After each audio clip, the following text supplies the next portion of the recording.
আপনি কেবল খাওয়ানো কি সফলতা মনে করবেন না, আপনার বাপ দাদারা কষ্ট করেছে, আপনার নিজেরা কষ্ট করছেন, দেখছেন ছেলেরা যেন কষ্ট না করে। আমি ভালো স্কুলে পড়তে পারি নাই, ওরে ভালো স্কুলে পড়াবো, ভালো ইউনিভার্সিটিতে পড়াবো। তো ভালো ইউনিভার্সিটি যত ভালো জায়গায় পড়ালেন তত জাহান্নামের কাছাকাছি গেল। ভালো মানে কি? ভালো মানে হচ্ছে তাকে জান্নাতের পথে নিয়ে গেলেন কিনা। ওর রিজিকের দায়িত্ব আল্লাহ তাআলার, কিন্তু ওকে জান্নাতে নেয়ার দায়িত্ব আপনার। আপনাকে সে পথ দেখাতে হবে। এই পথগুলো আপনারা তৈরি করবেন, সযত্নে তৈরি করবেন। কথাগুলো শুধু শুনেই যাবেন এরকম না, মনে করবেন যে ওনাদের কাজই হচ্ছে শুনিয়ে দেওয়া। আপনার না শুনলেও পৃথিবীতে শোনার মতো বহুত লোক আছে। আপনার জান্নাতে যদি না যান তাহলে এটা আপনাদের দায়িত্ব। আমাদের দায়িত্ব, মাদানী সাহেবের দায়িত্ব অথবা রাকিবের দায়িত্ব, আমাদের দায়িত্ব শুধু কথা বলে যাওয়া। আপনি মনোযোগ দিয়ে শুনলেন কি শুনলেন না এটা আপনার ইস্যু। কোন একদিন তখন বলবেন ইয়া হাসরাতান, ইয়া ওয়াইলানা, ইয়া ওয়াইলাতা। সেদিন আপনি হয়তো বলবেন যে হায় লাম আত্তাখিজ ফুলানান খালিলা, অমকের যদি বান্ধবী না বানাইতাম, অমকের যদি বন্ধু না বানাইতাম। ইয়া লাইতানি ইত্তাখাযতু মা'আর রাসূলি সাবিলা, হায় নবী রাসূলের কথা যদি শুনতাম, তাদের কথা অনুযায়ী যদি চলতাম। সেদিন বলে তো কোনো লাভ নাই, সেদিন আফসোস করে কোনো লাভ হবে না। আফসোস যা করে এখানে করে যান। সেদিন চোখের পানি ফেলতে হবে, সেদিন চোখের পানি ফেলে কোনো লাভ হবে না।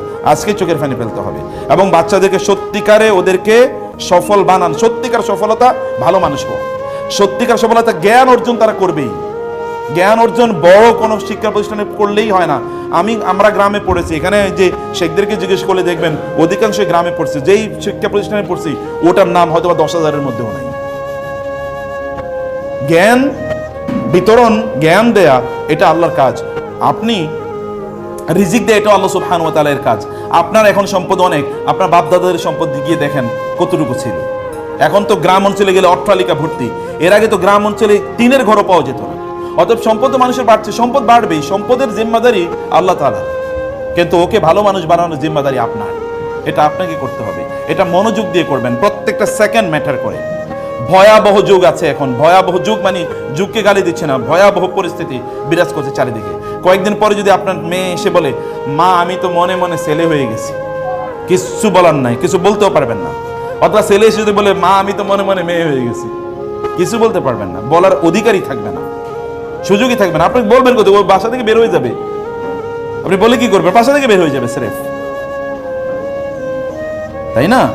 তো সেই কারণে ওদেরকে ভালো মানুষ বানানোর জন্য ওদেরকে সম্পদ বানান, ওদেরকে আল্লাহর সাথে পরিচয় করিয়ে দেন। আল্লাহকে যদি ওরা চেনে তাহলে ওরা কোনোদিন আপনাদেরকে ভুলবে না। ওরা যদি আল্লাহকে না চেনে তাহলে ওরা আপনাকে ভুলে যাবে নিশ্চিত। ওরা আপনাকে কষ্ট দেবেই। লিখে নেন, সোনার অক্ষরে এটা বাধাই করে বাসায় রাখবেন। ওরা যদি আল্লাহকে না চেনে ওরা আপনাকে কষ্ট দেবেই দেবে, মাস্ট।